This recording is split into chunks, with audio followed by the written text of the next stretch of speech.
Assalamualaikum warahmatullahi dan salam sejahtera kepada bangsa Walaberi sekalian. Nampak gayanya, hubungan sulit antara Anwar Ibrahim dan Zaid Hamidi sejak sebelum PRU15 semakin lama semakin terbongkar. Dan yang membongkarkan siapa? Tak lain tak bukan orang-orang kanan mereka sendiri. Kita intro dulu.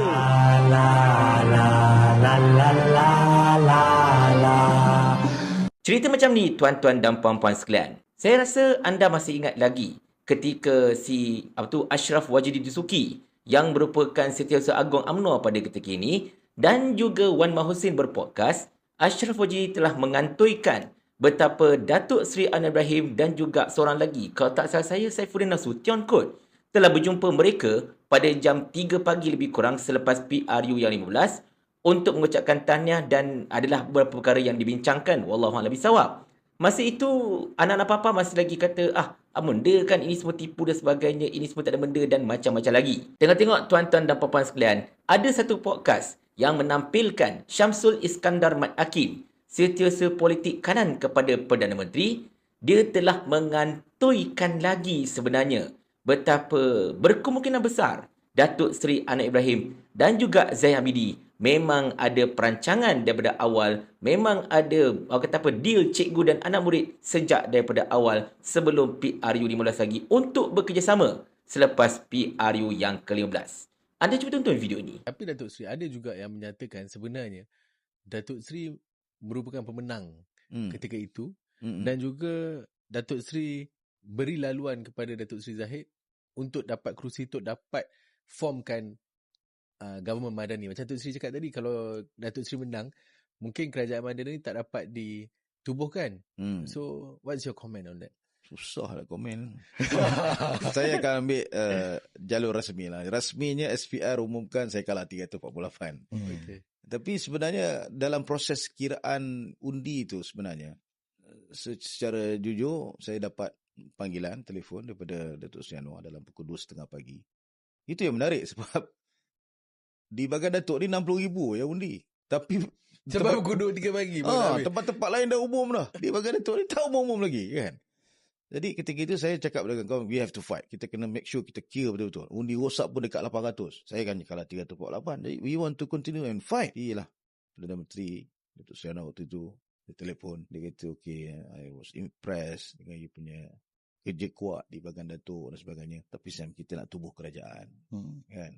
Datuk Seri Zahid telah pun keluar surat, tanda tangan untuk menubuhkan kerajaan. Ketika itu, plus Datuk Seri Zahid punya kemenangan, dia jadi 30 kursi parlimen. Pakatan Harapan ada 82.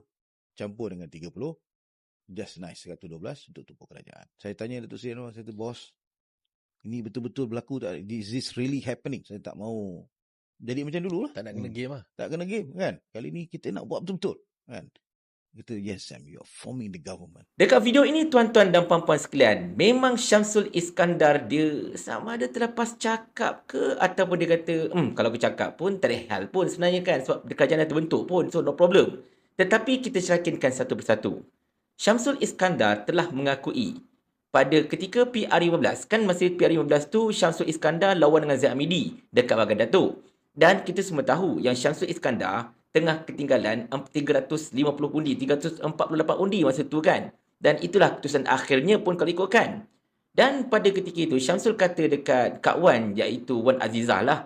Dia kata lawan sampai habis sebab dia kata undi rosak pun 800 lebih. Dia punya ketinggalan 300 lebih je, jadi mungkin boleh fight benda ni.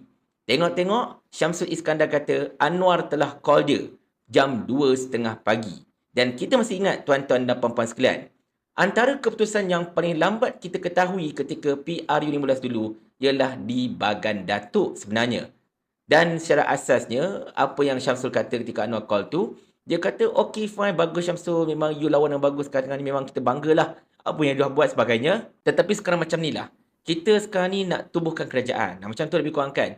Kita nak tubuhkan kerajaan, kita deal bagi Zaid menang dan sebagainya. So that nanti bila Zaid menang, UMNO BN akan ada 30 kursi. Kita Pakatan Harapan ada 82. So kalau campur, ngam-ngam 112. So basically-nya, you tak apalah, you relax je lah. You bagi Zaid menang, tak ada masalah. Kan? Kita bagi Zaid menang sebab memang kita dah deal nak buat kerajaan. So, itu ialah pengakuan si Syamsul Iskandar sendiri tau. Bukannya saya reka. Bukannya ayat itu saya tipu ke apa-apa ke. Anda tonton video itu tadi. Itulah kata-kata si Syamsul Iskandar. Walaupun taklah sebiji-sebiji saya sebutkan, tetapi intipati sama. Iaitulah nombor satunya, ketika itu Syamsul kata dia boleh menang. Tetapi masa itu, ketinggalan 348 kursi dan undi rosak ada 800 undi. Boleh fight lagi. Tetapi pukul 2.30 pagi, Anwar call dia kata tak apa, back down, bagi Zahid menang. Jadi tuan-tuan dan sekalian, secara asasnya, kata-kata Syamsul ini, bolehlah kita katakan ianya membuktikan beberapa perkara. Yang pertamanya, kemungkinan besar kemenangan Zahid dekat bahagian Datuk itu adalah kemenangan yang penuh dengan penipuan. Mungkin berlaku tipu daya dekat bahagian Datuk tersebut. Satu.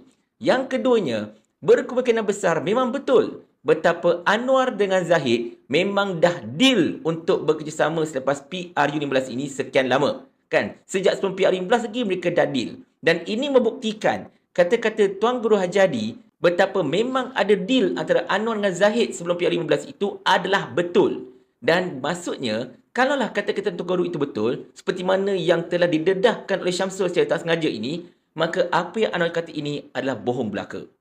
Yang mula cerita kita pakat dengan Zahid UMNO ini, Mahyudin dengan Ustaz Hadi. Ustaz Hadi dengan serban dengan jubah fitnah orang. Bila yang saya runding dengan Zahid? Bila yang saya kata saya nak pakat dengan Zahid? Mana bukti dia? Saya mimpi. Jadinya tuan-tuan dan puan-puan sekalian, walaupun apa yang kita sebutkan, yang kita bongkarkan, yang mereka bongkarkan sendiri ke sebagainya kan, benda ini tidak akan mengubah apa-apa. Mereka masih di kerajaan, tak boleh buat apa pun. Tetapi ini seolah-olahnya membuktikan betapa mereka ini memang melakukan penipuan. Dan tak pasal-pasal pula istana dan juga yang di-Pertuan Agong pada ketika itu Sultan Abdullah diheret sama oleh puak-puak ini untuk menghalalkan kerjasama mereka yang sekian lama mereka telah buat. Dan benda ini secara asasnya memang membuktikan apa yang kami cakap selama ini betul belaka. Selama ini anak papa kata kami fitnah lah, kami tipu dan sebagainya kan. Tetapi berdasarkan kepada pendedahan ini, seolah-olahnya macam membuktikan betapa apa yang kami cakap selama ini, apa yang kami mention, apa yang kami suarakan, apa yang kami ragukan, memang benda yang betul. Tetapi macam saya katakan tadilah, tuan-tuan dan sekalian, kita argue lah macam mana pun, tak boleh buat apalah. Sebab mereka dah jadi kerajaan. Dan oleh kerana mereka ni kerajaan, mereka boleh buat apa sahaja mereka suka, tuan-tuan dan puan sekalian. Sebab itulah Syamsul Iskandar boleh mengantuikan diri macam tu je sebab dia tahu orang tak boleh buat apa pun masalahnya kan. Benda dah settle pun. Tak kisahlah tu apa masalahnya kan. Kalau tidak, tak adalah Sani Hamzah cakap macam ni. Kerajaan ni kerajaan kami. Jadi ikut suka kami lah. Paling kurang aku ada formula. Ni kau ada menteri berlambak-lambak ni satu formula pun tak ada. Otak letak dekat mana? Saya ulang. Sampai Abang Jamil mampus.